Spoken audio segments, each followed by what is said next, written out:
अच्छी बनेगी, लेकिन टॉप तक वही जाएगा जो इंसान इस बिजनेस को आज प्रायोरिटी दे रहा है और जिंदगी में लास्ट तक प्रायोरिटी देता रहे, टॉप तक वही जाएगा। आज इतनी सारी भीड़ बैठी हुई है, इस भीड़ में से कई लोग ऐसे हैं जो वहां पीछे किनारे बैठे हैं और उठ के यहाँ स्टेज पे डायमंड बन के खड़े होंगे। कई लोग ऐसे हैं जिनको भी कोई जानता नहीं होगा, वो बीच में ऐसे कहीं बैठ कर भी ट्रेनिंग ले रहे हो और आने वाले समय में यहाँ बैठ के खड़े होकर हुंकार मारेंगे, पूरी दुनिया देखेगी। लेकिन ऐसा उसी इंसान के साथ होने वाला है जो इंसान एसलीपीएस वेलनेस को अपनी जिंदगी की पहली प्रायोरिटी समझ के काम करना शुरू करेगा और किसी की लाइफ नहीं आएगी। अभी आपको सोचना है, क्योंकि आपके सामने सारा जलवा हो रहा है। आप सबने अवधेश नारायण को डायमंड बनते हुए देखा, WRV लेते हुए देखा, ऑडी लेते हुए देखा है, ऐसे है ना? आपने सबने देखा कृष्णा जी पैदल बस पे ऊपर चढ़ के बिजनेस किया करते थे, अभी मर्सिडीज की चाबी खोजते हुए घूम रहे हैं कि मेरी मर्सिडीज। दोस्तों मैं तो एक ही चीज बोलता हूं कि अगर किसी भी काम को इस दुनिया में एक इंसान ने भी कर दिया तो इस बात से प्रूफ हो जाता है कि वो काम मुश्किल नहीं, वो काम बहुत आसान है, हम भी कर सकते हैं। होता है नहीं होता?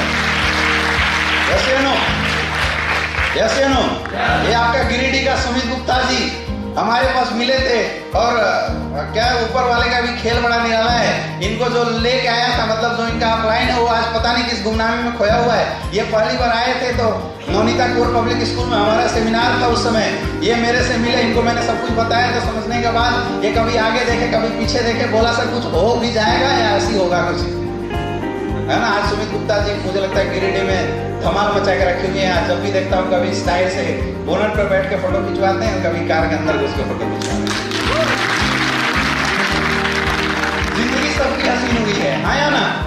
ये आपके विनोद सोनी जी यहाँ पे बैठे हुए हैं। पिछले बार विनोद सोनी जी मौजूद नहीं थे, विनोद सोनी जी यहाँ पे बैठे हुए हैं। ये कहीं नॉर्मल सी 2-3 हजार की नौकरी किया कर रहे थे, केयर टेकर की कहीं नौकरी करते थे। जब मिले बिजनेस देखा, बोले सर छोड़ू कि ना छोड़ू? मैं बोला यार पकड़ने का तेरे पास बचा ही क्या है कि तू छोड़ेगा? वही विनोद सोनी जो 3,000 की नौकरी छोड़ के इस एसलीपीएस वेलनेस में कैरियर लगाया था, मुझे लगता है पिछले 1.5 साल से 2 से 3 लाख रुपए महीना कमा रहा है। ये बातें मैं आपको इसलिए बता रहा हूं क्योंकि लोग आपके जैसे थे। जैसे आज आप फ्रेशर हो, आपने बिजनेस को देखा है, आपने कुछ प्रोडक्ट लिया है, किसी ने बोला होगा प्रोडक्ट काम कर रही है, किसी ने बोला होगा प्रोडक्ट काम नहीं कर रही है, किसी ने बोला होगा बिजनेस चलेगी, किसी ने बोला होगा बिजनेस नहीं चलेगी। यकीन मारो दोस्तों, 3 साल पहले जब हमारी शुरुआत होती तो माहौल ऐसा ही था और इससे भी वर्ष था। वर्ष इसलिए था क्योंकि जब हम किसी को 70 करोड़ का प्लान बताते थे, लोग पूछते थे कोई करोड़पति बना क्या? तो उस समय कंपनी का टॉप अचीवर 7.5 लाख की इनकम पे था। कितना? और अभी तो मुझे लगता है कि 7.5 लाख से ज्यादा की कार लेके घूमने वाले यहाँ 100-150 लोग बैठे होंगे।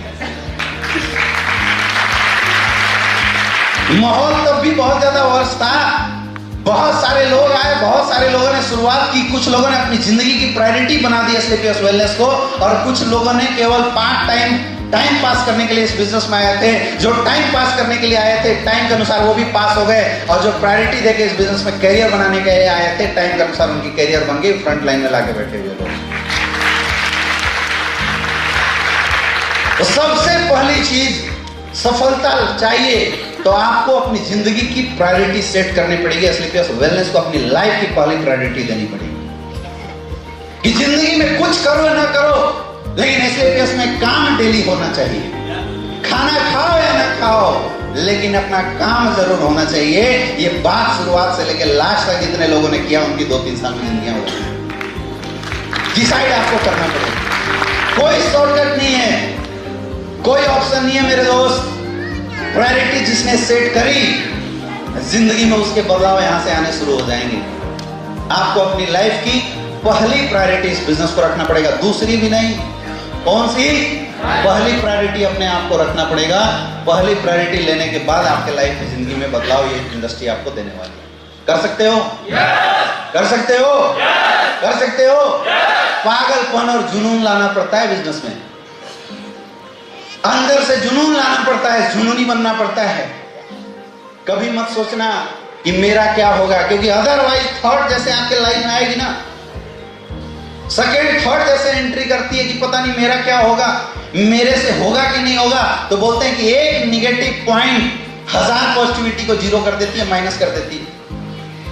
क्योंकि थॉट हमेशा मल्टीपल होके चलता है। तो 99% पॉजिटिविटी में 1% भी निगेटिविटी चली गई तो सबको माइनस में ढकेल देती है। समझ में आ रहा है? आपको सक्सेसफुल होना है तो 100% पॉजिटिविटी के साथ भिड़ना पड़ेगा। कभी ये डाउट आपके अंदर आना ही नहीं चाहिए, कभी ये सेकंड थॉट आपके मिजाज में, आपके मन में आना ही नहीं चाहिए कि पता नहीं मेरे हाथ में सफलता आएगी या नहीं आएगी, ये आना ही नहीं चाहिए। बस लगे रहो, लगे रहो, लगे रहो, लगे रहो, ये सोच के लगे रहो कि अगर अमित दुबे कमा सकता है तो मैं भी जरूर। इधर